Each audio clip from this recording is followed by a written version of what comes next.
मी सुरुवातीलाच महायुतीचे साधारण मी आता काही माझ्या सहकाऱ्यांना विचारलं तर त्यांनी सांगितलं की जरी पुढचे काही राऊंड झाले तरी देखील महायुतीचे सर्वच्या सर्व म्हणजे 9च्या 9 उमेदवार निवडून यायला काही अडचण नाही. पहिल्या राऊंडमध्ये तर किती उमेदवार निवडून आलेले ते आपल्याला सगळ्यांना माहितीच आहे. आणि एकंदरीतच ही निवडणूक सगळ्या जनतेचं लक्ष होतं, महाराष्ट्राचं लक्ष होतं. वेगवेगळ्या प्रकारच्या बातम्या सातत्याने पसरवल्या जात होत्या. पण मला एका गोष्टीचं समाधान आहे की आमच्याकडं पण मतं तशी 42च होती, परंतु त्याच्यापेक्षा अधिक मतं मतदारांनी, आमदार महोदयांनी शिवाजीराव गर्जे आणि राजेश विटेकरांना दिली.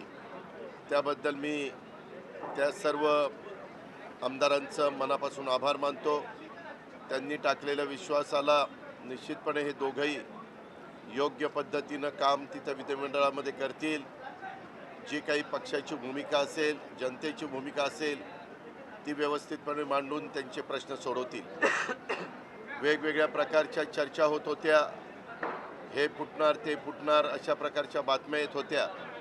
परंतु स्वतः एकनाथराव शिंदेसाहेब असतील, देवेंद्र फडणवीस साहेब असतील आणि आम्ही सगळ्यांनीच 2-3 वेळेला एकत्र बसून बाबा भाजपची मतं भाजपने सांभाळायची, राष्ट्रवादीची राष्ट्रवादीनं, शिवसेनेचे शिवसेनेनं आणि जे बाकीचे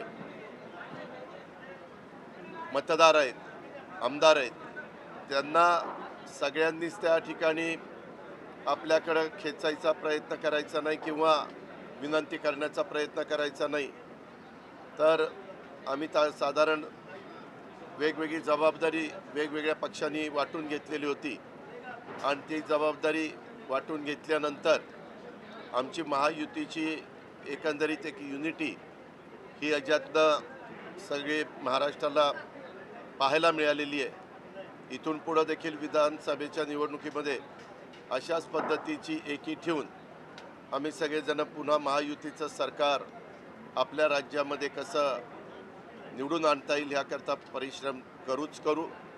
परंतु ज्यांनी मतदारांनी महायुतीच्या उमेदवारांना मतदान केलं आहे त्या सगळ्यांचं मी आभार मानतो, त्यांना मनापासून धन्यवाद देतो. निवडून आलेल्या सर्व उमेदवारांचं मनापासून कौतुक करतो, मनापासून अभिनंदन करतो. खरं आम्हाला वाटत होतं की निवडणूक बिनविरोध होईल, परंतु अचानक एक ॲडिशनलचा उमेदवार आला आणि त्याच्यामुळं निवडणुकीला एक वेगळ्या प्रकारचे रंगत चढली.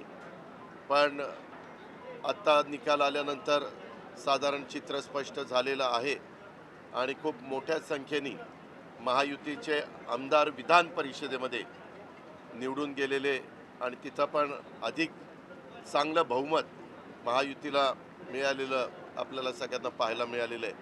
ह्याकरता ज्या गोष्टी आम्ही सांगितल्या त्या सर्व आमदारांनी ऐकल्या. टीका टिप्पणी झाली, मीडियाला दाखवण्यात आलं, यांना इकडं नेलं तिकडं नेलं, परंतु शेवटी प्रत्येकजण एक परिवार म्हणून सगळ्यांना एकत्र ठेवण्याचा प्रयत्न त्या बाबतीमध्ये करत होते. कुठेही वेडेवाकडे प्रकार न घडून देता अतिशय लोकशाही पद्धतीनं ही निवडणूक पार पाडण्याचा प्रयत्न आम्ही महायुतीनं केला आणि त्याला चांगलं यश मिळालं. त्याचा मनापासूनचा आनंद आणि मनापासूनचं समाधान मला आहे, माझ्या सगळ्या कार्यकर्त्यांना आहे, आमच्या सगळ्या आमदारांना आहे, आमच्या सगळ्या सहकाऱ्यांना आहे, महायुतीला आहे. एवढंच मला